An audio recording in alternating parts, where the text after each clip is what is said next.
Constitution of India. Okay, the Constitution of India is saying us to follow some fundamental rights and duties. అంటే భారతదేశంలో ఉన్న ప్రతి పౌరునికి కొన్ని హక్కులు ఉన్నాయి, కొన్ని బాధ్యతలు ఉన్నాయి. కానీ మనకందరికి బాగా నచ్చింది ఏంటంటే హక్కులు మాత్రమే ఇస్తాం. We like our rights but not our duties. Okay, when we compare the Indian Constitution with the school, we are also following some timetable. Okay, it's relating to the rules and regulations of the Indian Constitution. రాజ్యాంగంలో సవరణలు నియమాలు ఏ విధంగా అయితే ఉన్నాయో మన school కంటూ ఒక time table ఉంది.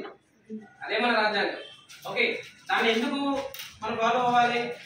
ఒక రాజ్యాంగాన్ని మనం ఫాలో అయినప్పుడు ఎలాగైతే లా అండ్ ఆర్డర్ ఫాలో అయితే ఒక వ్యవస్థ ఎంత బాగుంటుందో, రాజ్యాంగాన్ని ఫాలో అయితే ఒక పాలన ఎలా బాగుంటుందో, మన టైం టేబుల్ ఫాలో అయితే మన యొక్క భవిష్యత్తు, అంటే ముఖ్యంగా మీ యొక్క భవిష్యత్తు బాగుంటుంది. ఓకే, రాజ్యాంగంలో ఏముంది అని మనం తెలుసుకున్నది ఇంపార్టెంట్ కాదు, దాన్ని తెలుసుకున్న తర్వాత జీవితంలో ఎలా ఉపయోగించుకుంటున్నాం అనేది ఇంపార్టెంట్. ఇంకోటి, మనకందరికీ తెలుసు మనకు హక్కులు ఉన్నాయని తెలుసు, బాధ్యతలు ఉన్నాయని తెలుసు.